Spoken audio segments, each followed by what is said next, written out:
Poderosa canción de Golosa la Orquesta junto a Nano Stern, Voy bajando por la quebrada, una canción que escogimos poner ahora porque es la propuesta musical de esta banda, tiene que ver con ir a las raíces, ¿no? Con descubrirse, con ir mezclando nuestros orígenes y darle espacio.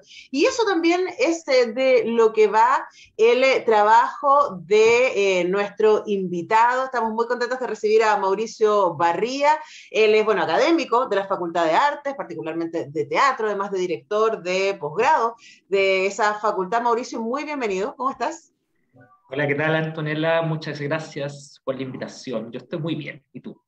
Bien, bien, y contenta de hablar contigo porque con Mauricio queremos contarles respecto al estreno de estos documentales radiales que se están mostrando en nuestra maravillosa radio, de Luanda a Lumbanga. Se llama esta serie documental que tiene 3 capítulos. El primero de ellos se estrenó el lunes, pero ustedes lo pueden volver a escuchar el domingo. Hablemos de este trabajo, Mauricio, ¿cómo llegaste a él? Bueno, una segunda serie de 3 que están realizadas junto con mi colega Raúl Rodríguez, que es también académico del ICI, que ahora está en España. La primera serie se presentó ya hace algunas semanas, que es Bemba, y esta es la segunda serie que se arma de 3 episodios. El trabajo que hemos realizado con Raúl es un trabajo que es más bien una continuidad en relación a investigar en diferentes formatos sonoros radiales, diría yo, en estos trabajos. El 2016 estuvimos trabajando sobre los fenómenos de migración en torno a un tipo de trabajo que jugaba con materiales documentales, testimonios, paisajes sonoros, pero que tenía más bien una dramaturgia en donde lo ficcional era un poco más importante. En ese tiempo le llamábamos nosotros radioteatros con migrantes, pero radioteatro es un concepto que claramente queda corto en esto, ¿no? Y Ahora, esta ustedes vez, también han hecho radioteatro. sí, también hemos trabajado con Raúl, y Raúl también por sí solo y yo también por mi parte, en radioteatro en el sentido más tradicional, Uh -huh. trabajando sobre textos dramáticos que hemos construido sonoramente o hemos adaptado a un montaje sonoro. Claro. Ahora, quizás te detengo ahí, Mauricio, exactamente para explicar eso, ¿no? Bueno, hablamos con Raúl cuando se estrenó Bemba, pero creo que es súper importante para la gente para que pueda hacer la diferencia, porque a mí me parece tremendamente original y de hecho no conozco muchas más propuestas radiales que hagan lo que ustedes están haciendo de documental radial. Entonces, hagamos ¿cuál es la diferencia? Sería entre un radioteatro y un documental radial.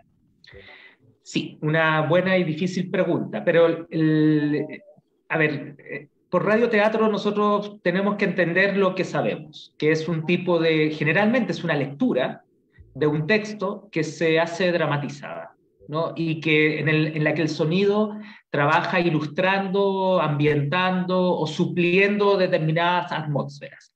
Pero lo interesante del radioteatro es que el radioteatro siempre supone el ser teatro, es decir, supone que hay una visualidad que es la que te invitan a seguir. Uh -huh. Y en ese sentido, en general, lo que nosotros conocemos por radioteatro corresponde a un tipo de dramaturgia más bien lineal, de personajes muy claros, de una anécdota muy cronológica, etcétera, y que se ambienta sonoramente. Eso es Claro, y que en radioteatro. general es ficción. Y que en general es ficción, sí. El documental sonoro o estas otras formas que derivan de estas variedades, de alguna otra manera, yo creo que la gran diferencia es que hay una pregunta respecto al sonido y a la sonoridad. El sonido no es un adorno, sino que el sonido es un lenguaje que está pensándose en tanto lenguaje. Y digo sonido y no solo música, porque incluso la música puede convertirse en un objeto, por ejemplo, en un objeto documental. En algunos casos sucede así en estos trabajos, en los que no interesa la condición musical, cuanto el problema sonoro que esa música nos propone. No es solamente ornamental, sino que puede ser Es, narrativa también. exactamente, es parte de un relato. Y en este caso particular, nosotros hablamos de documental sonoro porque efectivamente trabajamos sobre un real que fue levantado a partir de una investigación, y ese real es el que nosotros tenemos que convertir desde una mirada autoral, porque tal vez la diferencia entre un documental sonoro y un reportaje sonoro es que el reportaje como género periodístico está todavía atado a la necesidad de dar cuenta de la verdad objetiva.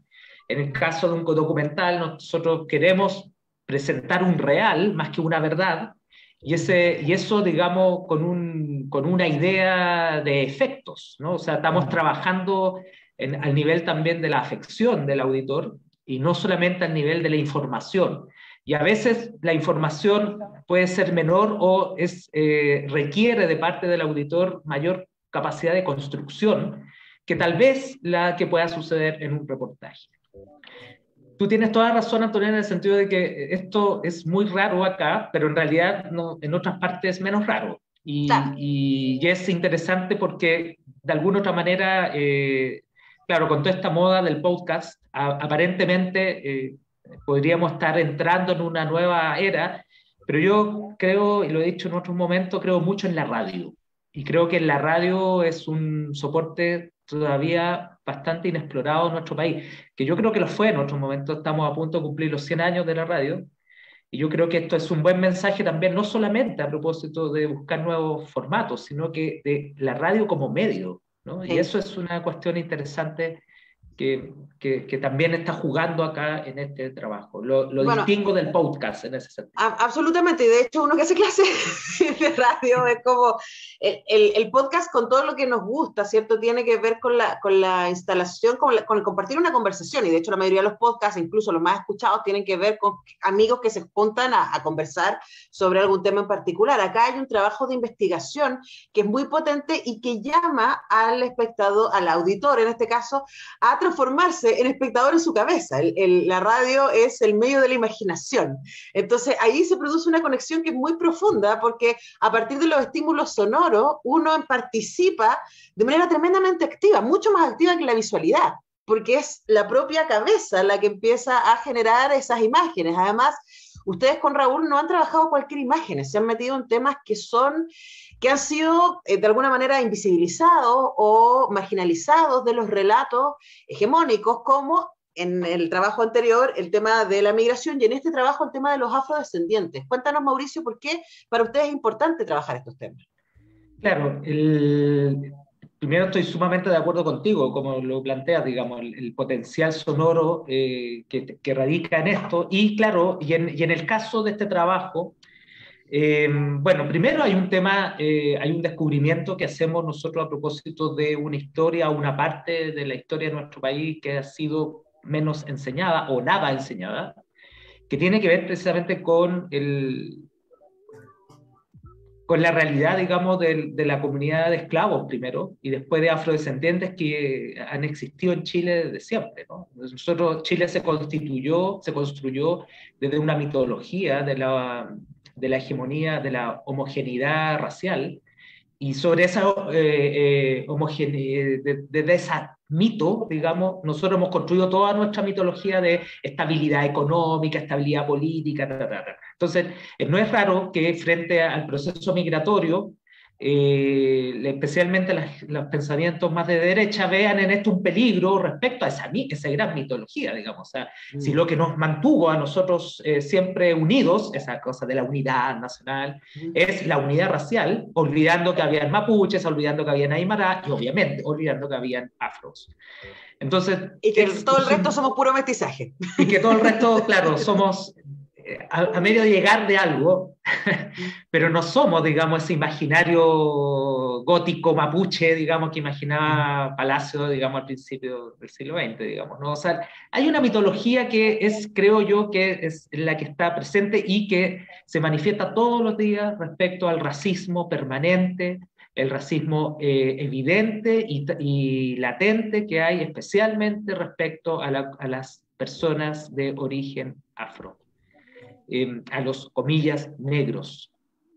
Y eso es una Perdón, cuestión que... porque tú decís eso y es como, pero somos todos de origen afro, así como la humanidad es africana. Claro, la humanidad es africana, exactamente, pero Bueno, hemos olvidado eso, sí, digamos, pero ese tema, digamos, evidentemente era un tema que ya nos interesaba respecto al tema de la migración, en donde uno sabía que no es lo mismo ser un migrante afrocolombiano o afroecuatoriano que ser un migrante blanco colombiano o venezolano blanco de clase media alta, digamos, sí, ¿no? claro. O sea, hay una gran diferencia entre todo eso. Y eso precisamente es un tema que nos interesaba a nosotros poner de relieve. Y finalmente, para ser como sintético, la otra cosa era, había aquí una organización, una comunidad que hace rato venía peleando por ser escuchada y por ser reivindicada. Y eso fue un tema que también nos conmovió y nos movió a poder hacer algo por ellos. Nosotros íbamos con una idea cuando llegamos a Arica a trabajar con estos colectivos, por ejemplo, Luanda o Oro Negro, son colectivas de mujeres además. Teníamos una idea, pero cuando nosotros entramos en ese trabajo, en esa lógica de negociación que es muy propia de esta forma de arte colaborativo, ¿no?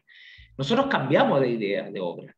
Y ahí decidimos que teníamos que abandonar completamente la ficción y abocarnos, digamos, en un género que conocíamos, que es esto del documental sonoro, ¿no? Que había que poner el real. Y eso era lo importante, porque la lucha de estas comunidades es una lucha que llevaba tiempo y sucedió que justo en ese tiempo lograron, digamos, su reivindicación como pueblo tribal afrodescendiente, lo cual ha sido bueno, pero no ha sido suficiente todavía, ¿no? Claro, porque reconozcamos que, por ejemplo, no hay escaños reservados en la convención para el pueblo afrodescendiente. Exactamente.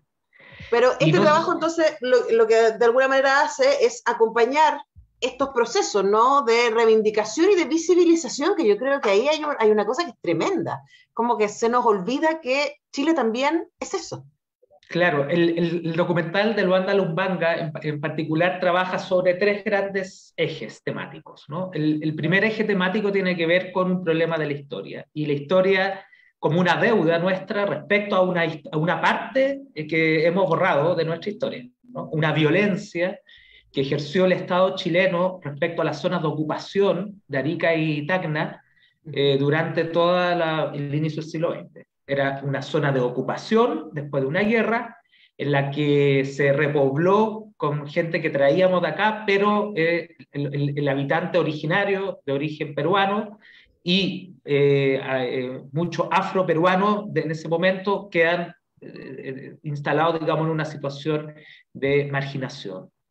Hay movimientos nacionalistas bastante duros, digamos, hay expulsiones masivas, etcétera. Hay una historia que uno no aprende cuando habla de la Guerra del Pacífico y de las consecuencias de la Guerra del Pacífico. Y entre esas consecuencias viene este proceso de borramiento de la existencia de las comunidades afro, que en definitiva son convertidas en peruanos y por lo tanto no en chilenos. Y cuando se convierten en chilenos, olvidamos que son afro y no olvidamos que están ahí, que vivan tranquilos ahí en el Valle. El segundo elemento que es potente es la condición de la mujer, ¿no?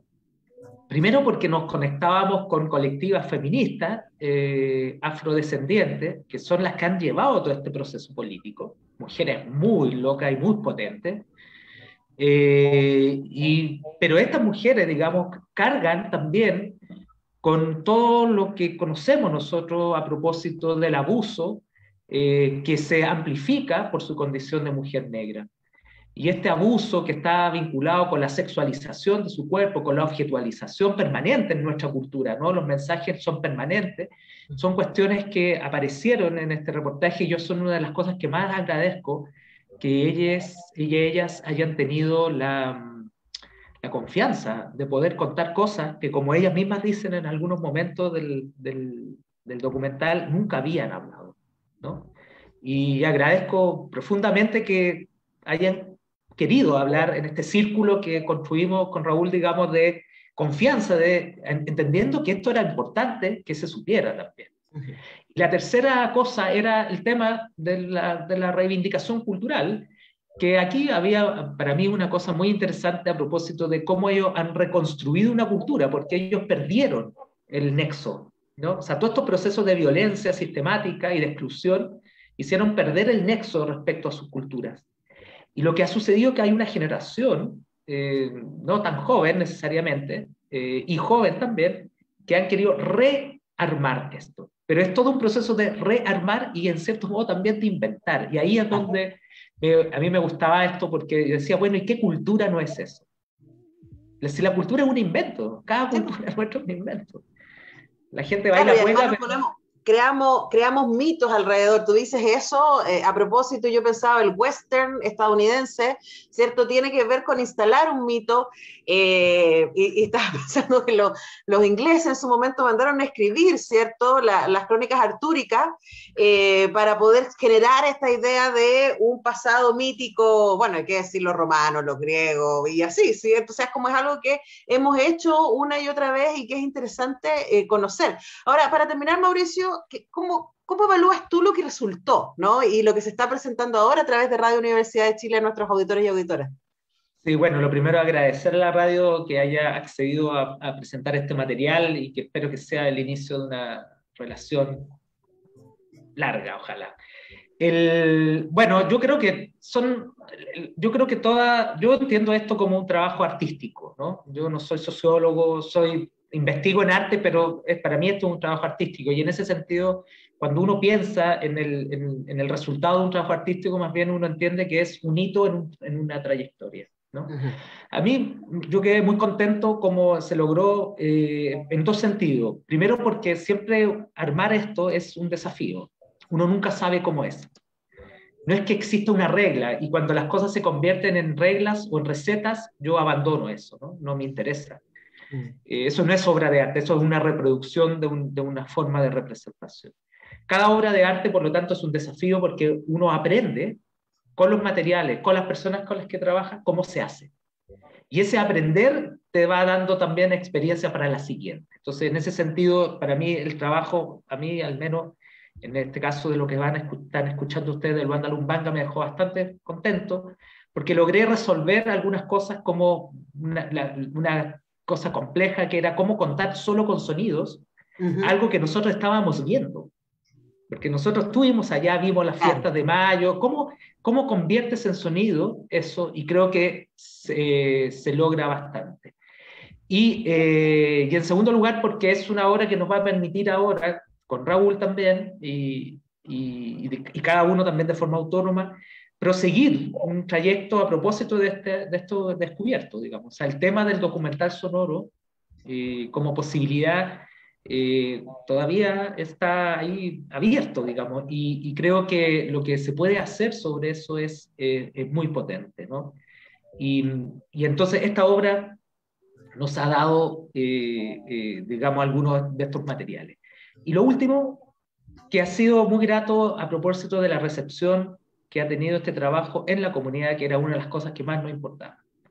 Porque daba lo mismo que esta obra fuera, oh, qué buena obra, no sé, si eso no era significativo para ellos, porque al final el trabajo tenía que ver con ese vínculo ético, ¿no? O sea, aquí se mezclan, digamos, los regímenes estéticos y éticos de la obra, y a nosotros nos interesa eso. A mí como artista, a Raúl también como realizador y artista, nos interesa vincular esas dos dimensiones del problema.